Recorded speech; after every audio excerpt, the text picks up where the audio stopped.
বর্গ নির্ণয়ের ক্ষেত্রে দুইটি সূত্র কাজে লাগে, সেটি হচ্ছে একটা হলো a plus B whole square আর একটা হচ্ছে a plus a minus B whole square. এখন a plus B whole square সমান a square plus twice b plus হচ্ছে b স্কোয়ার। এটি কিভাবে হলো? এখন যদি আমরা জানি যে কোনো সংখ্যার উপরে যদি স্কোয়ার থাকে তাহলে সেই সংখ্যাটি দুইবার গুণ, যদি 2 এর উপর স্কোয়ার থাকে তাহলে 2টা দুইবার গুণ, 2 গুণিত 2 তাহলে সমান হচ্ছে কত 4। a এর উপর স্কোয়ার তার মানে হচ্ছে এটা দুইবার গুণ, a গুণিত হচ্ছে a।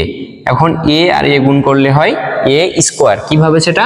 সেটা হচ্ছে যে কোনো চলকের ওপরে কোনো কিছু না থাকলে পাওয়ার 1 থাকে, এখানে 1 এখানে 1 মানে কোনো কিছু নয় মানে 1।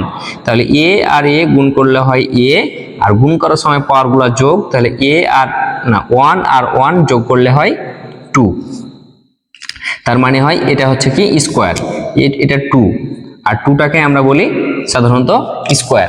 তাহলে এটার উপরে যেহেতু বর্গ আছে বা স্কোয়ার আছে এজন্য এটা কয়বার গুণ? দুইবার গুণ হবে। সেটা হলো যে a plus B into a plus B. এখন বন্ধনীর আগে কোনো কিছু না থাকলে গুণ, তার মানে এটার সাথে এটা গুণ অবস্থানে আছে।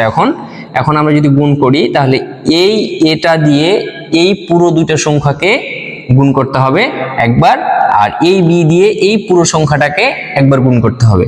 তাহলে a দিয়ে যদি a গুণ করি তাহলে হয় a স্কোয়ার, এখানে কোনো কিছু না মানে আছে প্লাস, এখানেও কোনো কিছু না মানে আছে প্লাস, তাহলে প্লাসে প্লাসে প্লাস। আর এখানে হচ্ছে যে a এর সাথে b কে যদি গুণ করি তাহলে হয় এখানে প্লাস এখানে প্লাস, তাহলে প্লাসে প্লাসে প্লাস, a আর b গুণ করলে হয় ab।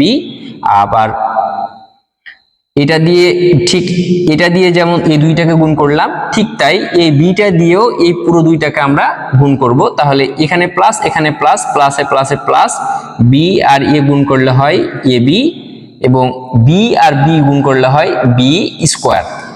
তো এখন এই যে এই স্থানটা কোন স্থানে আছে বা এই লাইনটা কি অবস্থানে আছে সেটা আমাদের দেখতে হবে। যে এখানে এই স্কোয়ারটা এখানে আর কোথাও নাই, এই জন্য আমরা লিখতে পারি এ square plus A B plus হচ্ছে এ বি। তাহলে দুইটাই একই রকম যদি হয় তাহলে সেটাকে বলতে পারি আমরা সদৃশ, আর সদৃশ হলে যোগ বিয়োগ করতে পারা যায়।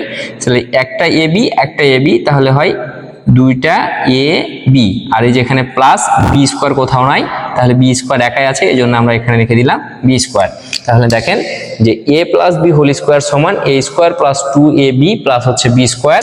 ঠিক তাই এ স্কোয়ার প্লাস 2ab প্লাস হচ্ছে বি স্কোয়ার।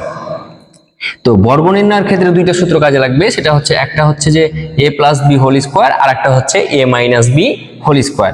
তাহলে a minus B whole square সমান a square minus 2ab plus হচ্ছে বি স্কোয়ার। এখন a minus B whole square সমান a square minus 2ab plus B square কিভাবে হলো সেটা আমরা দেখাবো।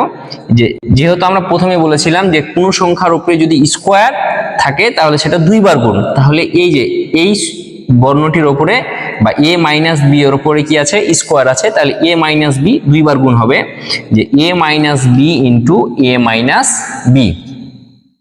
তাহলে এখন আমরা লিখতে পারি a এর সাথে a কে গুণ করলে হয় a স্কোয়ার, a এর সাথে b কে গুণ করলে এ বি হয়, কিন্তু এখানে প্লাস এখানে মাইনাস, প্লাস মাইনাসে মাইনাস, তাহলে হচ্ছে এ বি।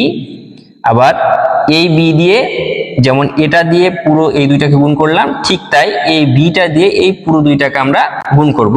এখানে প্লাস এখানে মাইনাস এখানে প্লাস, তাহলে প্লাস মাইনাসে মাইনাস, এ আর বি গুণ করলে হয় এ বি, আর মাইনাসে মাইনাসে প্লাস, তাহলে হচ্ছে কি বি আর বি গুণ করলে হয় বি স্কোয়ার।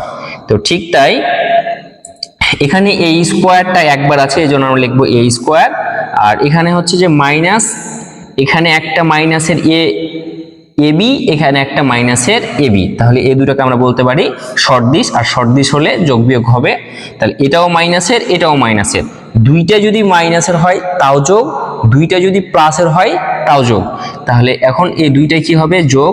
একটা এ বি আর একটা এ বি, তাহলে দুইটা এ বি, তাহলে কিসের এ বি? মাইনাসের না প্লাসের?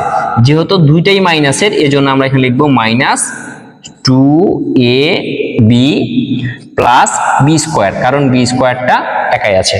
তাহলে দেখেন a minus B whole square সমান a square minus 2ab plus হচ্ছে B square. A square minus 2ab plus হচ্ছে বি স্কোয়ার প্রমাণিত।